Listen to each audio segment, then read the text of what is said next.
하나님의 평화가 여러분과 함께 하기를 주의 이름으로 축복합니다. 오늘 우리에게 주시는 하나님의 말씀은 마태복음 2장 1절부터 12절 말씀까지입니다. 오늘 본문은 크리스마스 카드에 가장 많이 등장하는 장면입니다. 바로 동방에서 별을 보고 찾아온 지혜자들이 아기 예수님을 경배하는 모습입니다. 일반적으로 3명의 동방박사라고 알려졌는데 사실 성경 어디에도 3명이라고 언급된 구절은 없습니다. 다만 그들이 드린 선물이 황금, 유향, 몰약 3가지여서 3명이었을 것이라고 추측할 뿐입니다. 오늘 본문이 짧은 구절이지만 등장인물은 여럿입니다. 동방박사들, 헤로드왕, 대제사장, 서기관들, 마리아와 아기 예수. 그런데 여기서 하나님의 섭리 가운데 있는 사람들, 하나님의 일하심에 대해서 인식하고 따라가는 사람들은 동방박사와 그리고 마리아, 아기 예수입니다. 그리고 장소는 예루살렘 헤롯 궁전과 베들레헴 어느 여관의 마굿간입니다. 동방박사들은 하늘의 별자리를 연구하는 고대의 점성가들이라고 성사학자들은 해석합니다.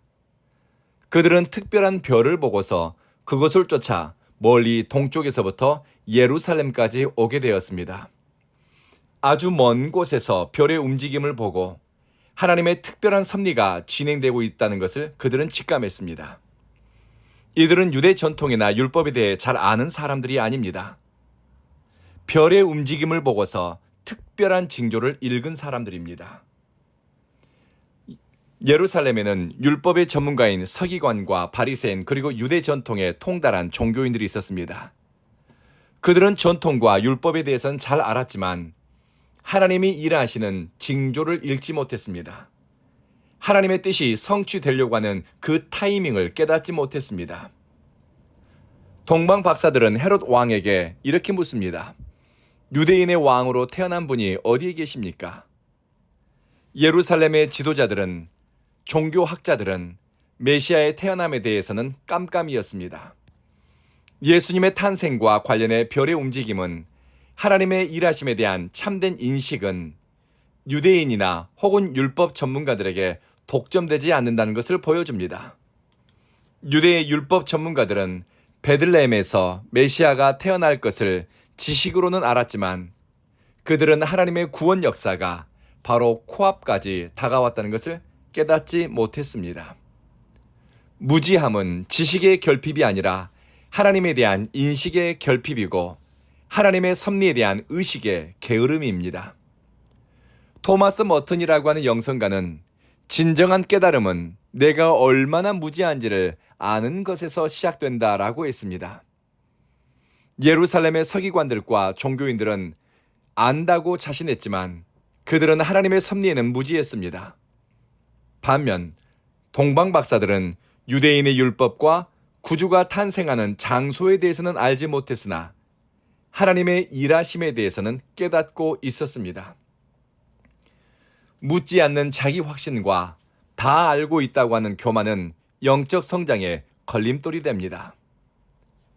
메시아의 태어남에 대해 세상이 깨닫지 못했을 때 동방박사들은 징조를 보고서 오시는 메시아를 경배하기 위해 찾아왔습니다.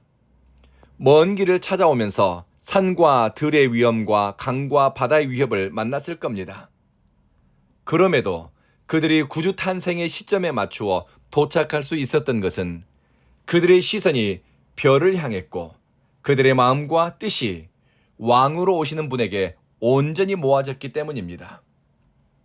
우리의 걸음이 하나님이 기뻐하는 길에서 빗나가지 않는 것, 우리 삶의 방향과 태도가 주님이 인정하는 바른 길에서 어긋나지 않을 수 있는 것은 우리 시선과 몸의 방향, 그리고 삶의 중심이 예수 그리스도에게로 향해 있을 때입니다. 박사들은 베들레헴에서 아기 예수를 만나 황금과 유향과 그리고 몰약을 예물로 드립니다.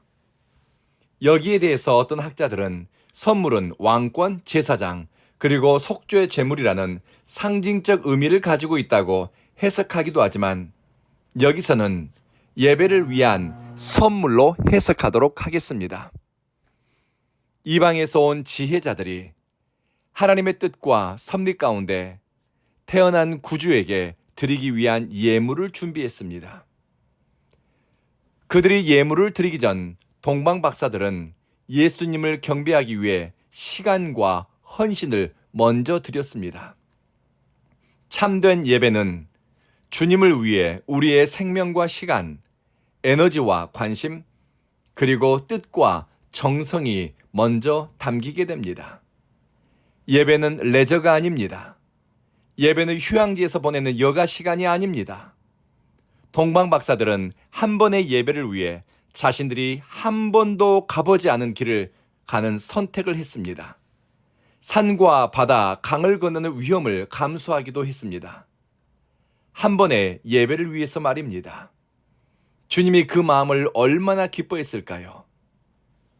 구주로 오신 예수님을 예배한 첫 이방인 예배자의 모습에서 예배의 핵심인 헌신과 구별됨을 발견하게 됩니다.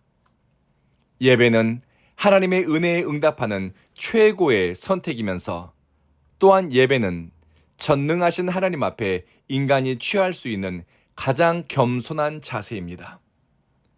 성경은 하나님을 예배할 때 빈손으로 나오지 말라고 교훈합니다. 이방에서 온 동방 박사들은 구주로 오시는 예수님을 예배하기 위해 선물을 준비했습니다. 억지로나 인색함으로 된 것이 아닙니다. 미리 준비된 것이고 그들의 뜻과 정성이 담긴 선물입니다. 박사들은 별이 그들의 걸음을 아기 예수께 인도하는 것을 보고 매우 크게 기뻐했다고 성경은 기록하고 있습니다. 참된 예배자는 예수 그리스도 앞에 구별된 마음과 정한 뜻을 가지고 나가는 사람입니다.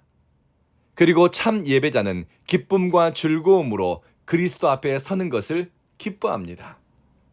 나를 낮춤으로 구주 예수를 높이고 내 허리를 숙임으로 주님을 경배합니다. 예배라고 하는 것은 예를 갖추어 인사하는 행위입니다. 동방 박사들은 아기 예수께 엎드려 경배했습니다. 참 예배는 예를 갖추어 하나님께 감사와 찬양을 올리는 것이고 나를 낮추어 겸손히 하나님께로 향하는 것이 예배입니다.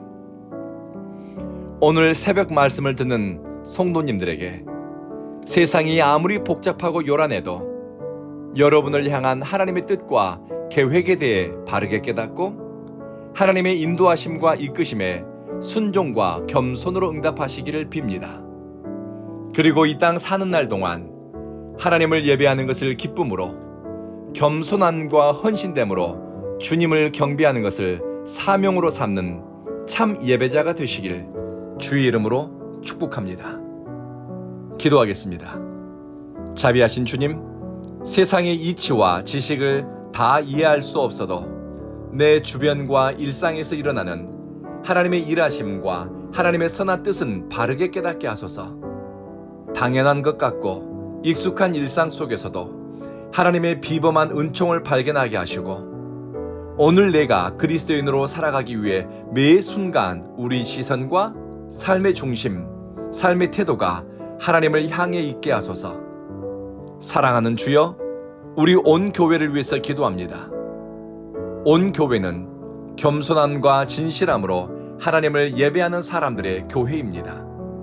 예배를 통해 상한 심령이 위로받고 마음에 통하는 사람이 하나님의 선하심과 인자하심을 경험하는 은혜의 자리가 되게 하소서. 우리 온 교회는 성령이 일하는 교회, 주님을 사랑하는 사람들 위한 거룩한 성소로 주님 세워주십시오.